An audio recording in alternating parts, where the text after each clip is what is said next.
driven us to transform the car into a violent space capsule whose abilities require several acres of empty tarmac.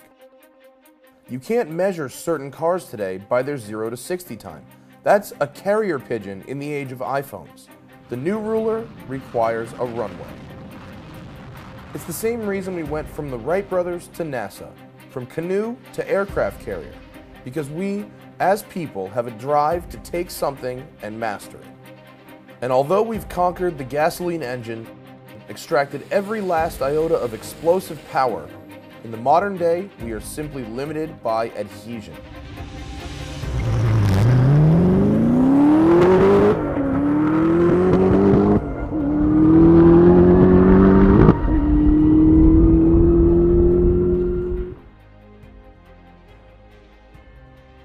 Going for a Guinness record is not as simple as it sounds.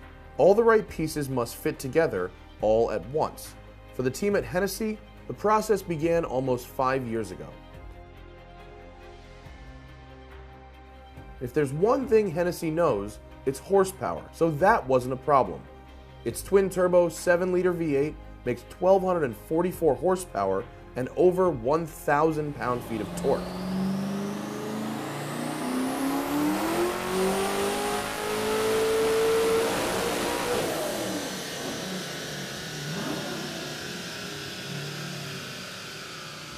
Second pull, 995 at the wheels. So that's medium boost. So it sounds like it's braking up because at the top of fourth gear, he's spinning the tires on the dyno. Exactly. So you're getting wheel spin in fourth at 150 miles an hour. Yeah. The traction control obviously is turned off. Yeah. And I mean, the car came in from the pouring rainstorm, and the tires are soaked in water, and the rollers are wet. So even with wheel spin, that's we may not be able to get it to hook up on the dyno today. Yeah. You know, hopefully it's dry. Hopefully it's dry on the runway tomorrow. Yeah. Finding a balance of aerodynamics and plenty of downforce without ruining the Lotus's already attractive shape is no small task. So many factors, all of which come together on one day, are the culmination of a man's 5-year-long dream to build the fastest road car on Earth.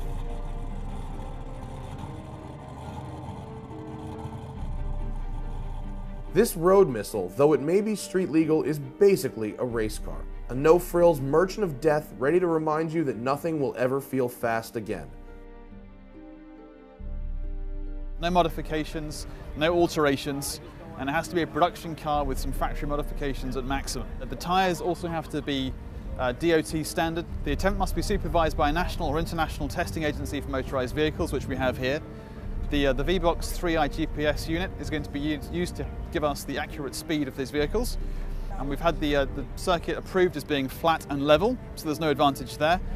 To ensure there's no advantage for wind, we have to take a final figure from an average of 2 runs in opposite directions down the same circuit, just so that we have a completely legitimate attempt.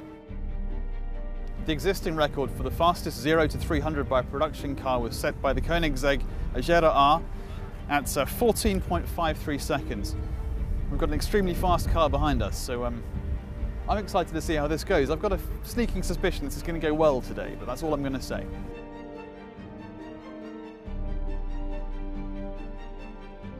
The City of Houston and the airport system is kind enough to let us have access to one of their runways. We have basically an 8,000-foot long runway that we're able to run about 7,500 feet on that runway. And we're here today to see what our 7th production Venom GT is capable of running from 0 potentially up to 250 miles per hour.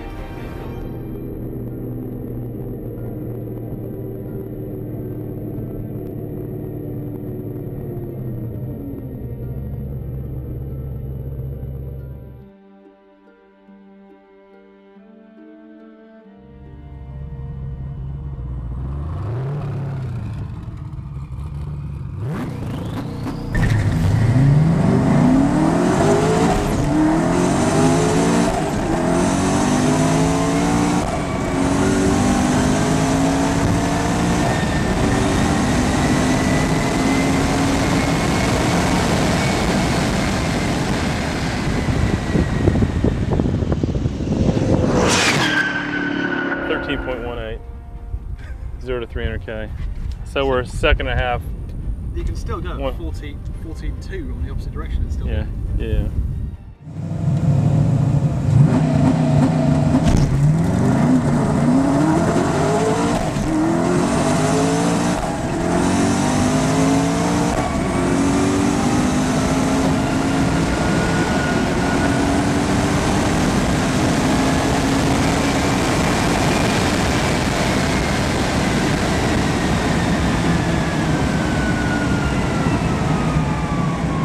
I think on our 0 to 300K, we were around 14 seconds.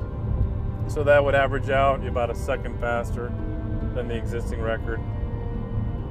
Philip, would you agree? I would concur. That's a new Guinness World Record. All right. Yeah, buddy. All right. Excited about that. That's great. That was Partner. stunning. Congratulations, Don. Thank you. Stuff. Phenomenal. Let me tell you something. The Venom GT is a fast car. One of the fastest cars in the world, and today it's the fastest from 0 to 300K. Thank you, Guinness.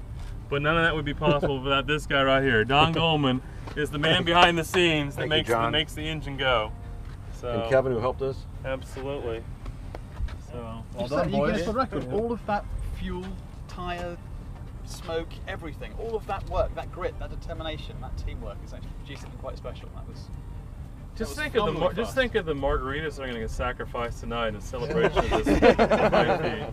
So The world of hypercars is a small one. The Agera R is the invention of a mad scientist. The Porsche 918, the product of obsessed engineers, and the Huayra, the modern equivalent of a sculpture by Leonardo. The Venom GT isn't like that. It's a thrill ride, the fastest, scariest, purest hyper-exotic money can buy. We said it last time, and we'll say it again.